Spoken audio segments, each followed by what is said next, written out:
Boa noite a todos.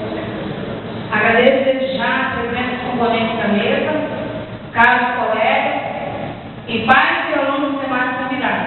Bom, vai ficar meio repetitivo, né? A gente está falando tanto OVA, né?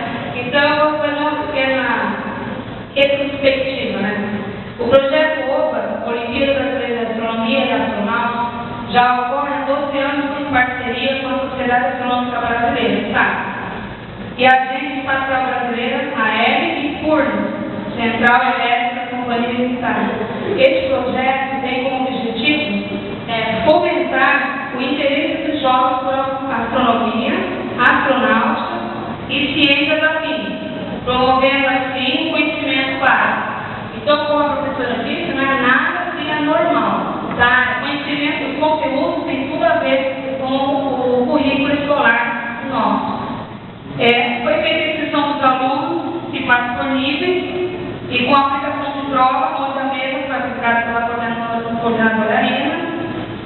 E os assuntos desenvolvidos na prova foram pontos cardeais, fases da Lua, sistema solar, satélites, foguetes, entre outros temas pertinentes ao assunto.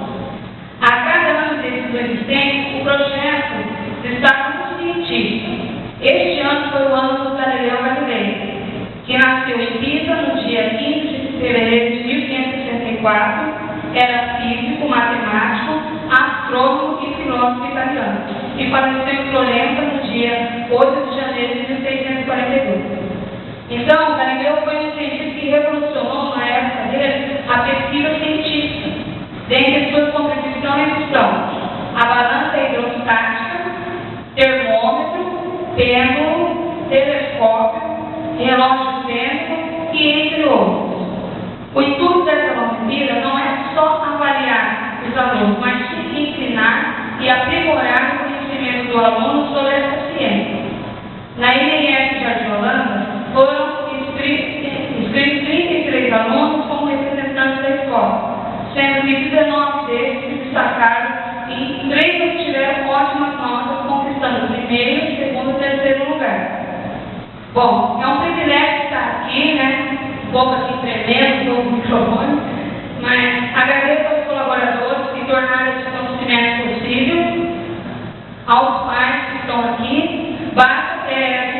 Foi só possível porque vocês acreditaram, incentivaram os filhos, né? Mostrando que a educação ainda é possível, né? Basta se dedicar e estudar, sendo este o melhor caminho para um cidadão consciente e participativo. E agradeço principalmente a Deus, que é a razão do nosso viver, que em sua infinita misericórdia nada disso seria possível. Que Deus abençoe a todos. Muito obrigada.